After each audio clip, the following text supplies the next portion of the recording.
शनिवार वाड़ा, पुणे शहर के मध्य में एक बहुत बड़ा चौक है, बहुत बड़ा स्थान है शनिवार वाड़ा। वहां पर सन 1905 के दिसंबर महीने में 7 तारीख को विदेशी कपड़ों की होली जलाई गई थी और पूरे पुणे शहर से लोगों ने घर से अंग्रेजों के बनाए हुए कपड़े निकालकर वहां लाके जला दिए थे अपनी इच्छा से। और वो आयोजन किया था श्री लोकमान्य बाल गंगाधर तिलक ने। लोकमान्य बाल गंगाधर तिलक पुणे में ही रहते थे, उनका निवास स्थान पुणे में था। महाराष्ट्र के और पश्चिम भारत के उस समय के सबसे बड़े नेता थे। और जिस समय ये हुआ था उस समय महात्मा गांधी भारत में नहीं थे। ये घटना है सन 1905 की। महात्मा गांधी भारत में आए सन 1915 में। तो गांधी जी के आने के 10 साल पहले इस देश में स्वदेशी आंदोलन शुरू हो गया। शुरुआत कैसे हुई? पुणे के शनिवार वाड़ा में 7 दिसंबर 1905 को विदेशी कपड़ों की होली जलाई गई और उसमें आग लगाई श्री बाल गंगाधर तिलक ने। वहां से यह आंदोलन शुरू हुआ। उसके बाद भारत के हर बड़े शहर में अंग्रेजी कपड़ों की होली जलाना लोगों ने शुरू कर दिया था। आपको सुनकर हैरानी होगी कि 1905 से यह आंदोलन शुरू हुआ एक शहर के एक मोहल्ले से, और 1911 तक आते आते 6 वर्ष में यह स्वदेशी आंदोलन संपूर्ण भारत देश के एक एक शहर में फैल गया। एक एक शहर में, पुणे में, मुंबई में, हैदराबाद में, सिकंदराबाद में, बेंगलोर में, मद्रास में, आगरा में, अलीगढ़ में, मेरठ में, सहारनपुर में, दिल्ली में, ऐसे भारत के लगभग 600 बड़े स्थानों पर यह पूरे तेजी से आंदोलन फैल गया।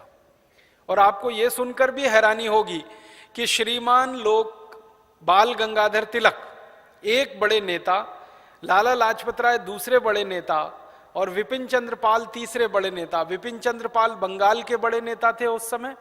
लाला लाजपत राय उत्तर भारत के पंजाब, हरियाणा इसके लिए बड़े नेता थे।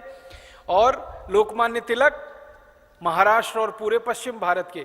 3 नेताओं के कहने से आंदोलन शुरू हुआ और 6 साल में इस आंदोलन के 1 करोड़ 24 लाख कार्यकर्ता पूरे देश में तैयार हो गए, मात्र 6 साल में। आंदोलन क्या था? अंग्रेजों के बनाए गए कपड़ों का बहिष्कार करना है और अंग्रेजी कपड़े किसी के शरीर पर हों तो उतार कर जला देना है, किसी के घर में है तो निकाल कर जला देना है।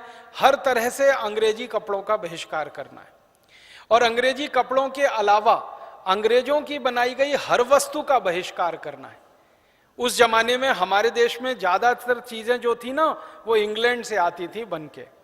कपड़ा इंग्लैंड से आता था, चीनी इंग्लैंड से आती थी, चीनी माने शक्कर, जिसको आज हम शुगर अंग्रेजी में कहते, ये इंग्लैंड से आती थी। तो हिंदुस्तान के स्वदेशी आंदोलन के कार्यकर्ताओं ने अंग्रेजी कपड़े का जैसे बहिष्कार किया, वैसे अंग्रेजी चीनी का बहिष्कार कर दिया। लोगों ने चीनी खाना बंद कर दिया, आप सोच सकते। तो आप बोलेंगे फिर क्या किया? अंग्रेजों की बनाई गई चीनी खरीदना तो बंद कर दिया और भारत के गांव-गांव के किसानों ने उसके विकल्प में गुड़ बनाना शुरू कर दिया और गुड़ खाकर अपना जीवन चलाना शुरू कर दिया। अंग्रेजी चीनी नहीं खाएंगे, अंग्रेजी कपड़े नहीं पहनेंगे। अंग्रेजों के देश में से उस जमाने में ब्लेड आता था भारत में, दाढ़ी बनाने वाला। तो भारत के लोगों ने अंग्रेजी ब्लेड से दाढ़ी बनाना बंद कर दिया और भारत के नाइयों ने भी अंग्रेजी ब्लेड से दाढ़ी बनाना बंद कर दिया और उसकी जगह भारत में उस्तरा बना लिया उन्होंने। उस्तरा आप जानते हैं, जिसको ऐसे ऐसे करके तेज करते हैं, तो उस तरह से दाढ़ी बनाना शुरू कर दिया। अंग्रेजी ब्लेड का पूरी तरह से बहिष्कार। एक भी नाई की दुकान पर सन 1905 में कोई जाता था दाढ़ी बनाने के लिए तो उस तरह से दाढ़ी बनाई जाती थी। ब्लेड बंद कर दिया इस्तेमाल करना। इसी तरह से अंग्रेजों के देश से बनकर एक चीज आती थी जिसको नील कहते हैं। नील की खेती भारत में होती थी, उसका कच्चा माल यहां से इंग्लैंड जाता था और फिर नील बन के आता था जो कपड़े में हम लगाते हैं, सफेद कपड़े में। तो भारत के करोड़ों लोगों ने अंग्रेजों का नील कपड़े में लगाना बंद कर दिया। इसी तरह से अंग्रेजों के देश में से 60-70 तरह की चीजें आती थी, उन सब चीजों का एक एक करके भारत के लोगों ने बहिष्कार कर दिया, खरीदना बंद कर दिया।